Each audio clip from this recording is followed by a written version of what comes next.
Hello and welcome to the review of the week ending December 15th, 2017, and this is a review of the market action in context of the strategy 220 EMA Upside Breakout system, which I have gone over in a previous webinar and the other weekend reviews as well. The disclaimer is, of course, that I'm not an investment advisor, not recommending any stocks, backtesting has limitations, and all trading involves risk. You need to do your own due diligence. If you missed the webinar, you can catch a replay at edgerator.com/details.aspx CTX equals 220 EMA webinar. It's a full 1 hour webinar going into the exact details of the strategy, some of the backtesting results, and how you can follow the strategy using EdgeRater going forward. I'm just going to continue my previous 14 weekends reviews of this strategy in EdgeRater, and so we'll get on right now and just fire up EdgeRater. Today I'm going to do something slightly different, and so this week I want to just remind everybody where the template is in the program and how you can go and run it. So you will find this if you scroll down in your category list to the stocks and commodities category, and you'll find the template here. It's the 220 EMA Upside Breakout. There is now also a Upside Breakout using weekly bars instead of daily bars, but I'm always in this review using the daily one, so it's the 220 EMA Upside Breakout.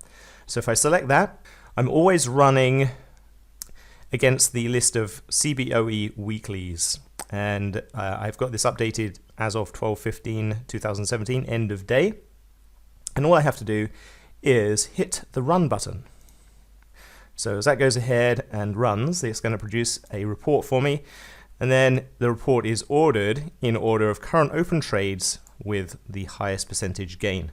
So at the top of the list right now, we have Nectar Therapeutics, and that's been there for a few weeks now. If you followed this weekly review, you would have seen how long that has been in the list. And in fact, when you bring up a chart, so the chart has a layout which is linked to the template, so you can actually see the indicators that are used as part of this strategy.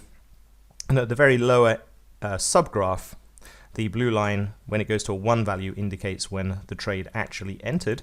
And you can see this has been in a trade now for a few weeks. And it is currently 96.27% above the entry price. So it's doing the best out of all of the stocks that are currently in open trades. The next best is Shake Shack, and last week this was doing better. As you can see, it didn't have a great week last week. It pulled back some, but it's still in an open trade and it's still 36% above the entry, so still doing really well. Dr. Horton has hit a little bit of a snag up here. It's not making any progress to the upside or to the downside, forming a little bit of a flag here, so it has to be monitored going forward, but it hasn't hit the exit, so it's still in a trade.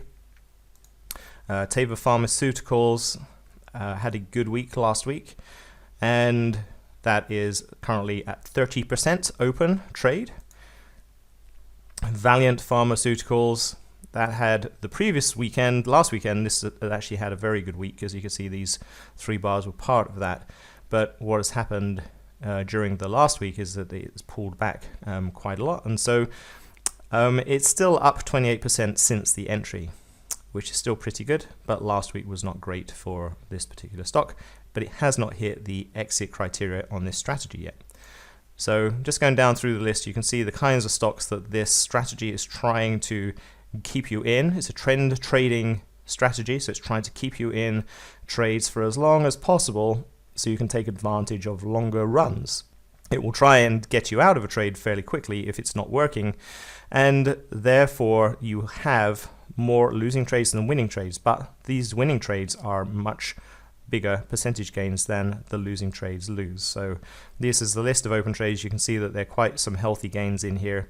In the list of current open trades, we can go all the way down to the most losing trade right now, which is a negative 2.8% loss. It's only been in this trade for 2 days, and it hasn't hit the exit yet. So these are the open trades that haven't hit an exit. They're obviously not losing that much because the system will actually take you out of a trade if it starts to lose.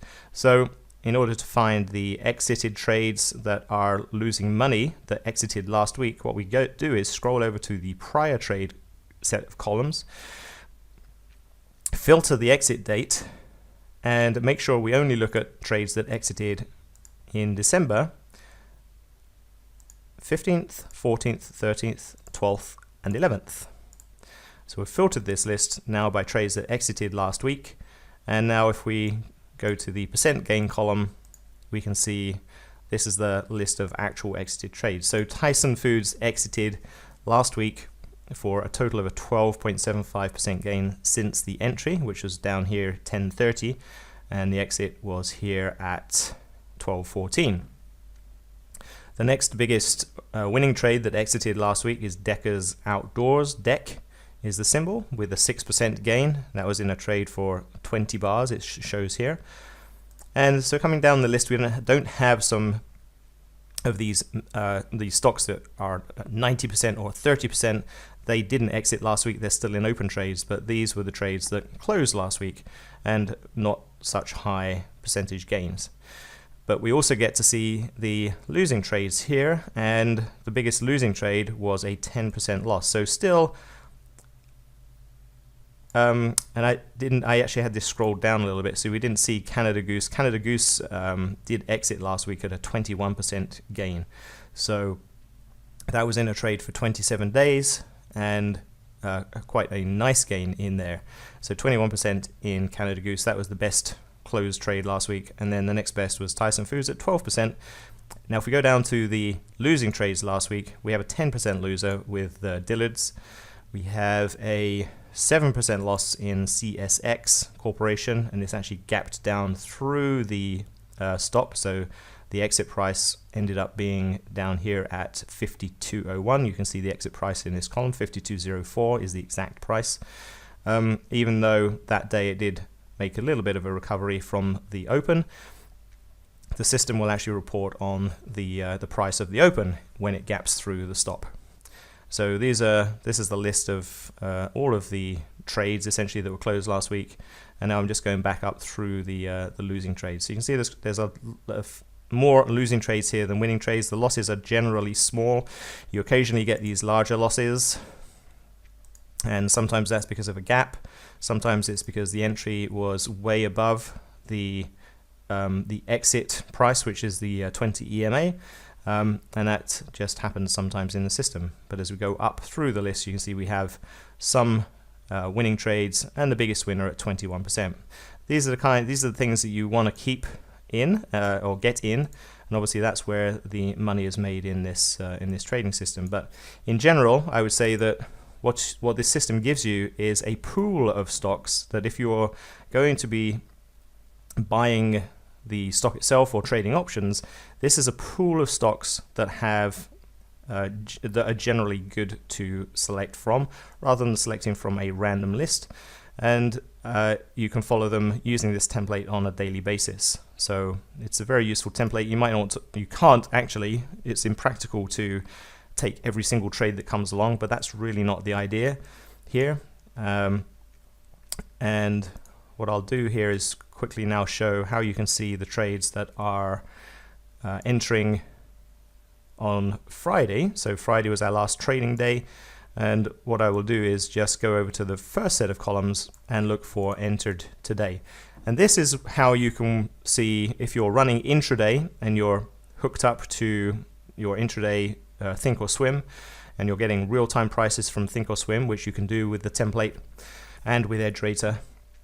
If you run this in the intraday and you see a yes come in this column, entered today, you know that the trade has just entered, and that would be your cue to go and place the trade if you hadn't got an automatic entry level set in Thinkorswim, which you could have put in, because this also tells you when a stock has a buy alert, which means that an entry may occur on the following trading day, and it tells you the long entry stop as well. So you can actually put that in to the system. The stop will only get hit and get you into the trade if the price level is hit, and if it's not, the trade will never occur. So you can do things like that too, and have a hands-free, don't look at the trade, don't look at the platform during the day type of system too.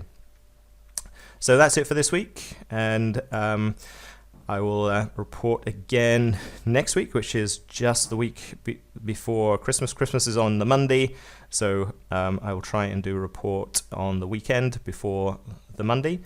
So that's it. Have a great trading week, and see you next time. Thanks for watching.